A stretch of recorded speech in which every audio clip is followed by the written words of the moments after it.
Кітапханалық серпіліс 2024 жылдың қорытындысы және 2025 жылға көзқарас. Бүгін Ақтөбеде осындай атаумен республикалық семинар өтті. Оған қала мен аудандардан келген кітапхана басшылары қатысты. Жиында қоғамның ұстазы саналатын кітапхана ісін жаңғырту, оқырмандар санын арттыру сынды мәселелер талқыланды. Шараға 5 облыс, 12 аудан мен 1 қалалық кітапхана басшысы келген. Қарлығаш Жаумытова әңгімелейді. Қазіргі заманда кітапхана оқырманға кітап ұстатып, кітап қабылдап қана отыратын орын емес, бағыты да, мақсаты да өзгерген. Оқырман ақпарат алатын, бірлесе жұмыс жасайтын, ойын, білім, ғаламторды қамтитын орын. Технологияның қарыштап дамып, интернеттің дәурені болып тұрған кезеңде кітапханаға барушылар қатары сиреп барады. Бұл ақиқат, әсіресе балалар мен жастардың көркем әдебиет оқуға деген қызығушылығы төмен. Мұны педагогтар да, психологтар мен ата-анада жоққа шығармайды. Сондықтан кітапхана қызметіне өзгеріс керек. Бүгінгі шараның мақсаты да осы.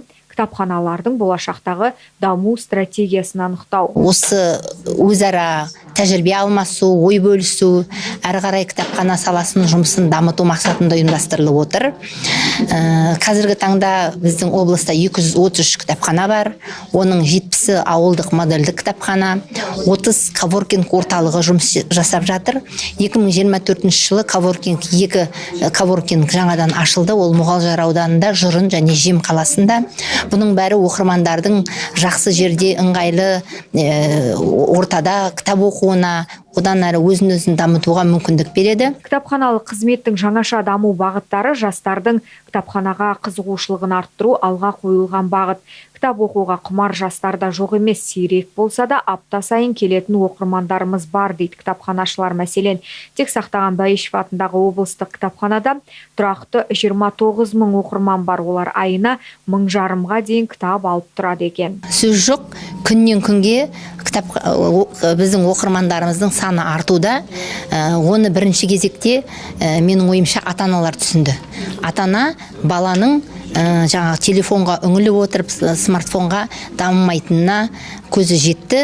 Оны балаға жеткілікті түрде жеткізіп, осы кітаптың басты құндылығы екенін жеткізді деп ойлаймын. Кітап біздің оқырмандар санымыз күнбе-күн артуда. Өте қуаныштымыз. Бүгінгі шараға 12 аудан, 5 облыстан және қаладан келген кітапхана басшылары қатысты.